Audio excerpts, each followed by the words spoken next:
আলাইহিস সালামের পৃথিবী থেকে বিদায় নিলেন। কোথায় তাকে কবর দেওয়া হয়েছে?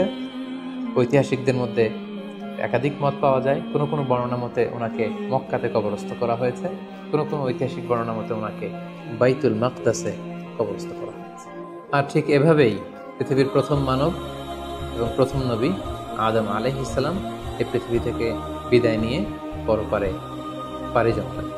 সম্মানিত শুধু আদম আলাইহিস সালামের এই জীবনী থেকে আমাদের জন্য কি শিক্ষা? কেন আল্লাহ তাআলা কালামুল্লাহ মাজিদে কোরআন কারিমে নবীদের ঘটনাগুলো বর্ণনা করেছেন? কেন আদম আলাইহিস সালামের ঘটনা আমাদেরকে শুনিয়েছেন? নিশ্চয়ই এর পেছনে কারণ রয়েছে। সেটি হচ্ছে আমরা যাতে করে এই জীবনী থেকে আমাদের প্রাত্যহিক জীবনের জন্য শিক্ষা, লেসন, এগুলো যাতে গ্রহণ করতে পারি। আদম আলাইহিস সালামের এই বর্ণাঢ্য জীবনী থেকে, সংগ্রামী জীবনী থেকে আমরা কি শিখতে পারি, কি কি লেসন আমাদের জন্য রয়েছে, এ পর্যায়ে আদম আলাইহিস সালামের জীবনী থেকে শিক্ষাগুলো আমরা আলোচনা করব। আদম আলাইহিস সালামের জীবনী থেকে প্রথম যে শিক্ষাটা আমরা পাই সেটা হচ্ছে সৃষ্টির জন্য অহংকার করা বা অ্যারোগেন্স এটা শোভা পায় না। অহংকার করা এটা হচ্ছে স্রষ্টার বৈশিষ্ট্য। কোনো সৃষ্টি কখনো অহংকার করতে পারে না।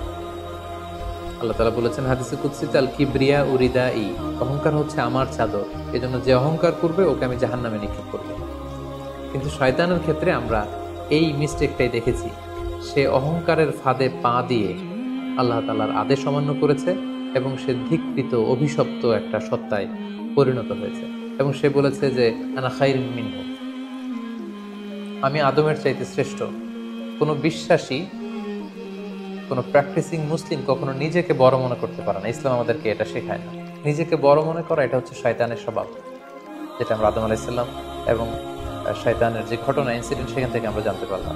নিজেকে বড় মনে করা এটা শয়তানের অ্যাটিটিউড। বিশ্বাসীরা কখনো নিজেকে বড় মনে করে, তারা কখনো অ্যারোগ্যান্ট অ্যাটিটিউডের হতে পারে না। কারণ আল্লাহ রাসূল সাল্লাল্লাহু আলাইহি ওয়াসাল্লাম আমাদেরকে শিখিয়েছেন, আল্লাহুম্মা জাআল ফি আইনি সাগীরা ওয়া ফি আ'ইউনিন নাসি কাবীরা, হে আল্লাহ, আপনি আমার চোখে আমাকে ছোট বানান, মানুষের চোখে আপনি আমাকে বড় বানান। আপনি নিজেকে কখনো বড় বলে উপস্থাপন করতে পারবেন না। আপনি বড়, এটা আপনার মুখে বলা শোভা পায় না। বরং আপনি বড় কিনা ছোট এটা মানুষ প্রমাণ করবে, সেটা মানুষ ডিসাইড করবে। এজন্য আল্লাহ রাসূল সাল্লাল্লাহু আলাইহি ওয়াসাল্লাম বলতেন, হে আল্লাহ, আমার চোখে আপনি আমাকে ছোট বানান, মানুষের চোখে আপনি আমাকে বড় বানান। তাহলে আদম আলাইহিস সালাম এবং ইবলিসের এই ঘটনা থেকে আমরা প্রথম যে শিক্ষাটা পাই সেটা হচ্ছে আমরা যেন কখনো আমাদের অন্তরে অহমিকা বোধ লালন না করি, আমরা যেন এই ইগোইস্টিক সমস্যাতে না ভুগি, আমরা কখনো যেন অহংকারী না হই, বরং আমরা যেন বিনয়ী হতে পারি। বিনয়ী বান্দাদেরকে আল্লাহ তাআলা পছন্দ করেন। নিজেকে বড় মনে করা এটা হচ্ছে শয়তানের স্বভাব, এবং সে নিজেকে বড় মনে করেই চির অভিশপ্ত হিসেবে চিহ্নিত হয়েছে। আদম আলাইহিস সালামের ঘটনা থেকে আরও একটি শিক্ষা আমরা যেটি পাই সেটি হচ্ছে শয়তানের প্রথম মিশন ছিল মানুষের দেহ থেকে পোশাক খুলে ফেলা। আই রিপিট, আমি আবারও বলছি, মানুষের দেহ থেকে পোশাক খুলে ফেলা, নগ্নতা বা অশ্লীলতা, এটা হচ্ছে শয়তানের প্রধান হাতিয়ার। আমরা এই ঘটনা থেকে জেনেছি যে আদম আলাইহিস সালাম এবং হাওয়া আলাইহিস সালাম তারা যখন ওই নিষিদ্ধ গাছ থেকে ভক্ষণ করলেন, তারা যখন নিষিদ্ধ ফলটি খেয়ে ফেললেন, সাথে সাথে জান্নাতের পোশাক তাদের দেহ থেকে খুলে পড়ে গিয়েছে। এবং কেন আদম আলাইহিস সালাম এবং হাওয়া আলাইহিস সালামকে শয়তান ওয়াসওয়াসা দিয়েছিল? সূরা আরাফে আল্লাহ বলছেন, লিউরিয়াহুমা সাওআতিহিমা, যাতে করে তাদের প্রাইভেট, তাদের লজ্জাস্থান প্রকাশিত হয়ে পড়ে। তাহলে আমরা এই ঘটনা থেকে আরও যে শিক্ষাটি পাই সেটি হচ্ছে নগ্নতা এবং অশ্লীলতা হচ্ছে শয়তানের প্রধান হাতিয়ার। বর্তমানে আমরা সেটাই দেখতে পাচ্ছি, শয়তান আমাদের পোশাককে খাটো করতে যাচ্ছে। দিনকে দিন আমাদের পোশাকের ধরন এমন হতে যাচ্ছে, বিশেষ করে আমাদের বোনদের বা নারীদের পোশাকের দিকে যদি আমরা তাকাই, এটা ছোট হতে হতে এমন একটা পর্যায়ে চলে যাচ্ছে, এর মাধ্যমে কিন্তু এই নিউডিটি বা নগ্নতা এবং অশ্লীলতার ছড়াছড়ি আমাদের সমাজে খুব বেড়ে গিয়েছে। এবং এটা ছিল শয়তানের প্রধান হাতিয়ার। আমাদের আদি পিতা এবং আদি মাতাকে এই নগ্নতা এবং অশ্লীলতার মাধ্যমেই, তাদের দেহ থেকে পোশাক খোলার মাধ্যমে কিন্তু শয়তান প্রথম তার শত্রুতা প্রকাশ করতে পেরেছিল। এবং কারা আসলে আমাদের শত্রু, কে আমার শত্রু, কে আমার বন্ধু, এটা আমাদেরকে জানতে হবে। আল্লাহ তাআলা খুব সুস্পষ্টভাবে কোরআনে বলেছেন যে ইন্নাহু লাকুম আদুউম মুবিন, তোমরা শয়তানের পদাঙ্ক অনুসরণ করো না, কারণ শয়তান হচ্ছে তোমাদের সুস্পষ্ট শত্রু। সো কে আমার বন্ধু, কে আমার শত্রু, এ ব্যাপারে যেন আমরা সুস্পষ্ট একটি ধারণা পেতে পারি। এই জন্য কোরআন আমাদেরকে জানিয়েছে শয়তান হচ্ছে আমাদের প্রকাশ্য শত্রু।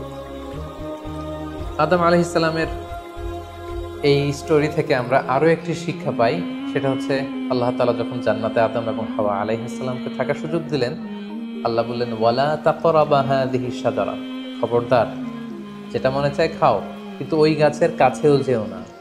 আল্লাহ তাআলা কিন্তু বলেননি ওই গাছের ফল খেও না, আল্লাহ বলেছেন কাছেও যেও না। এটা একটা কোরআনিক টার্ম, কাছেও যাওয়া যাবে না। ফল খাওয়া তো দূর কি বাত, ওই গাছের ফল খাওয়া তো অনেক পরের কথা, আগে কাছে গেলেই না ফল খাওয়া না খাওয়ার প্রসঙ্গটা আসে। সেজন্য আল্লাহ তাআলা সাবধান করে বলে দিয়েছিলেন কাছেও যেও না। এটা কোরআনের একটা টার্ম। অশ্লীলতার ব্যাপারে যখন আল্লাহ আমাদেরকে সাবধান করেছেন, আল্লাহ বলেছেন ওয়ালা তাকরাবুজ জিনা, অশ্লীলতার কাছেও যেও না। যেখানে আল্লাহ তাআলা আমাদেরকে শিখাচ্ছেন যে কাছেও যেও না, কিন্তু আমরা আমাদের দেশে কাছে আসার গল্পের নাম কিন্তু এখন শুনছি। আমরা মোস্ট রিসেন্টলি কিছু বছর আগে ক্লোজ আপ ওয়ানের কাছে আসার দুর্দান্ত সব গল্প নিয়ে তারা কিছু প্রোগ্রাম করেছিলেন। সেখানে তরুণ তরুণীদেরকে খুব বেশি কাছে আসার জন্য তারা একে অপরের কাছে আসা, লাভ স্টোরিগুলো শেয়ার করা, এগুলো তারা প্রমোট করেছে। কিন্তু তার বিপরীতে কোরআনিক পয়েন্টস অফ ভিউ যদি আমরা দেখি, সেখানে কিন্তু আমরা ভিন্ন কনসেপশন দেখতে পাই। সেখানে কোরআন আমাদেরকে বলেছে যে কাছেও যাওয়া যাবে, তোমরা কাছেও যেও। সো এই বিষয়টি যেন আমরা মনে রাখবার চেষ্টা করি। আদম আলাইহিস সালামের ঘটনা থেকে আরো একটি শিক্ষা আমরা পাই, সেটা হচ্ছে শয়তান সবসময় আমাদেরকে অস্থির বানাতে চেষ্টা করে। মানে আমার আরো লাগবে, আমার আরো চাই, আমার আরো পেতে হবে। যেমন জান্নাতে নিঃসন্দেহে আদম এবং হাওয়া আলাইহিস সালামের জন্য কোনো অভাব ছিল না, সবকিছু সেখানে ছিল। তারপরেও কেন তাদেরকে, যেটাকে নিষিদ্ধ করা হয়েছে, ওই ফল কেন খাওয়া লাগবে? শয়তান এসে সেই কাজটাই করেছে। শয়তান বোঝাতে যাচ্ছে তোমাদের আরো লাগবে, আরো। এই অফুরন্ত খাবার এবং নাজ নেয়ামতে তোমাদের হবে না, বরং যেটা আল্লাহ নিষেধ করেছে ওইটাতেই যেতে হবে। সো এটা হচ্ছে শয়তানের একটা ধোঁকা দেওয়ার পদ্ধতি। শয়তান সবসময় আমাদেরকে আরো চাই, আমাদের আরো লাগবে, আরো পাওয়ার জন্য শয়তান আমাদেরকে উৎসাহিত করে। এরকম আরো আরো করে যখন আমরা এসবের পেছনে ছুটতে থাকি, ফলে আমরা অস্থির হয়ে উঠি। শয়তান কখনোই চায় না আমরা যেন প্রশান্ত চিত্তের অধিকারী থাকি, আমরা যেন ধীরস্থির থাকি। আপনি যখনই ধীরস্থির হবেন, আল্লাহর সিদ্ধান্তে যখন আপনি সন্তুষ্ট হবেন, তখনই আপনার মনে একটা প্রশান্তি চলে আসবে। ফলে আপনি তখন আল্লাহকে নিয়ে ভাবার সুযোগ পাবেন, আপনার জীবনকে নিয়ে সন্তুষ্ট হবেন। তখন আপনার মধ্যে একটা কামনেস, একটা ট্রাঙ্কুইলিটি চলে আসবে। কখনোই শয়তান এটা চায় না, এবং শয়তান সবসময় একটা প্রতিযোগিতার মধ্যে রেখে আরো লাগবে, আরো চাই, এরকম একটা উন্মাদনা, অস্থিরতা শয়তান সবসময় আমাদের কাছে, আমাদের মধ্যে ছড়িয়ে দিতে চায়। এই গল্প থেকে আমরা আরো একটি জিনিস শিখতে পারি, সেটা হচ্ছে দ্য পাওয়ার অফ দোয়া। দোয়ার যে কত বড় শক্তি। একটু খেয়াল করে দেখুন যে আল্লাহ তাআলা শয়তানের দোয়াও কিন্তু ফিরিয়ে দেয়নি, কিন্তু আমরা অল্পতে নিরাশ হয়ে যাই। শয়তান বলেছিল আল্লাহ তুমি আমাকে চিরকাল বেঁচে থাকার সুযোগ দাও, লম্বা হায়াত দাও। আল্লাহ এই দোয়া কবুল করলেন। শয়তান বললেন আল্লাহ আমি ডানে বায়ে সামনে পেছনে সব দিক থেকে যেন আদম এবং হাওয়াকে, মানুষকে কুমন্ত্রণা দিতে পারি, তুমি সুযোগ দাও। আল্লাহ সুযোগ দিলেন, আল্লাহ দোয়া কবুল করলেন। শয়তান বলল আল্লাহ আমি যেন মানুষের শিরায় উপশিরায় রক্তের প্রবাহের ভেতরে ঢুকে যেন আমি টেম্পটেশন দিতে পারি। আল্লাহ তাআলা এটাও কবুল করলেন। তো যে আল্লাহ তাআলা শয়তানের দোয়া কবুল করে ফেলতে পারেন, সে আল্লাহ তাআলাকে আমাদের দোয়া কবুল করবেন না? অবশ্যই করবেন।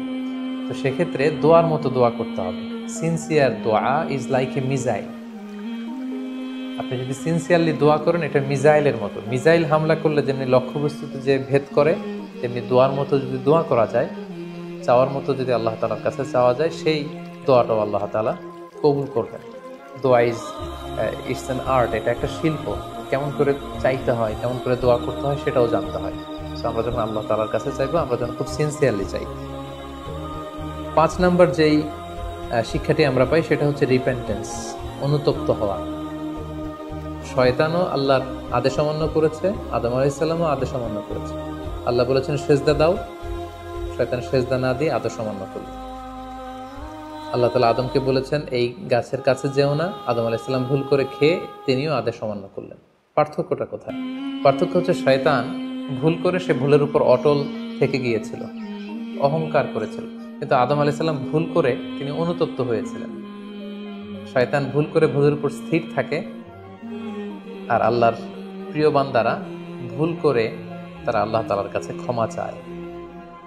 আমরা মানুষ হিসেবে আমাদের ভুল হতেই পারে,